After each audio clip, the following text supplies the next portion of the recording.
Kinji Akari, un personnage d'anime qui a réussi à faire drama lors de son premier combat quand il a été introduit dans le manga Jujutsu Kaisen. Et cette personne est accusée d'avoir eu un plot armor gigantesque. Quelque chose qui pouvait faire en sorte qu'il ne pouvait tout simplement pas mourir. Et même quand il a failli mourir, au final, il a encore eu quelque chose qui l'a miraculeusement sauvé.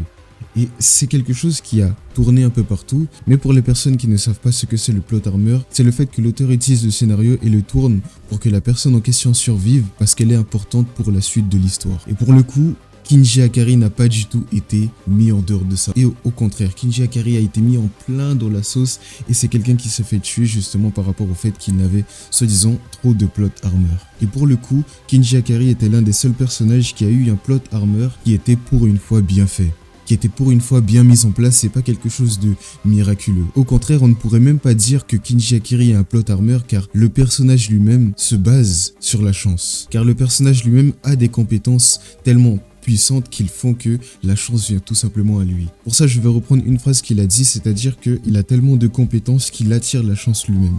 Et c'est une phrase véridique. Et justement, pour voir à quel point cette phrase est véridique, on va devoir aller dans un autre animé qui était assez intéressant et qui a utilisé aussi la chance plusieurs fois, c'est-à-dire l'anime Blue Lock. Dans cet anime de football et qui n'a aucun rapport vraiment du tout avec l'anime principal, pourtant a réussi à bien expliquer la chance et qui nous aiderait à comprendre pourquoi ce n'est pas tout simplement juste un plot armor, mais en effet c'est bel et bien de la chance et de la réelle chance. Si je reprends les mots de Ego, la chance est quelque chose qui arrive tout le temps dans notre vie en général.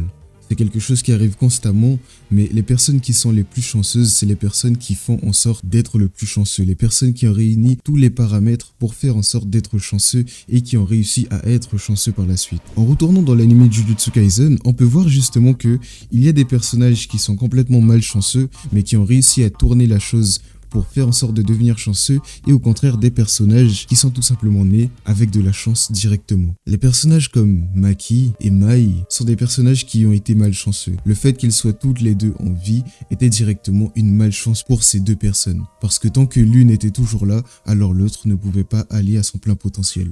Et c'est la même chose pour Itadori.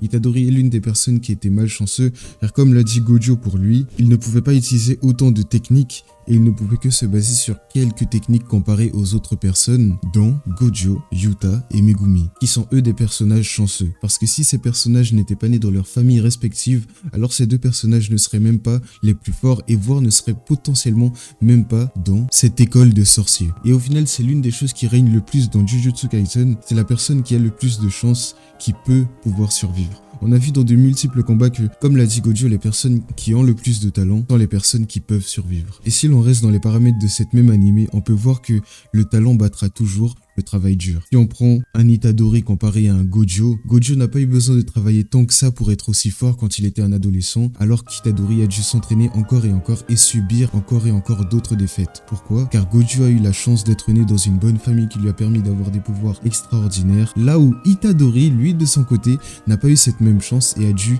se construire petit à petit de lui-même avec le travail dur. Mais même malgré tout ça, Gojo reste tout de même quelqu'un de beaucoup plus fort qu'Itadori lui-même. Et là où les personnes qui sont malchanceux doivent travailler dur et donc n'ont pas forcément de problème au niveau de leur état d'esprit, pour les personnes chanceuses, c'est un peu le cas opposé. Les personnes qui sont talentueuses de base, on a pu le voir avec le cas de Megumi, le seul moment où il a pu s'éveiller et a pu développer son plein potentiel, comme Sukuna et Gojo l'ont dit, c'est lorsqu'il a pu changer son mindset, lorsqu'il a enfin pu changer quelques paramètres dans son état d'esprit et dans sa façon de voir les choses. Et il est arrivé la même chose à Gojo, et c'est comme ça que justement Gojo a pu faire la différence comparé à Geto. Parce que au final, les deux se sont fait battre par Toji, mais l'un a eu un changement dans son mindset, alors que l'autre n'a tout simplement rien eu et a au contraire fini par prendre un chemin beaucoup plus sombre. À chaque fois qu'on a vu que certains personnages ont eu de la chance et ont pu survivre de façon miraculeuse, c'était toujours grâce à de la chance, mais la chance qui a été provoquée par rapport à leur mindset. Parce qu'il y a eu un changement dans leur état d'esprit, parce qu'il y a eu des compétences qui se sont développées.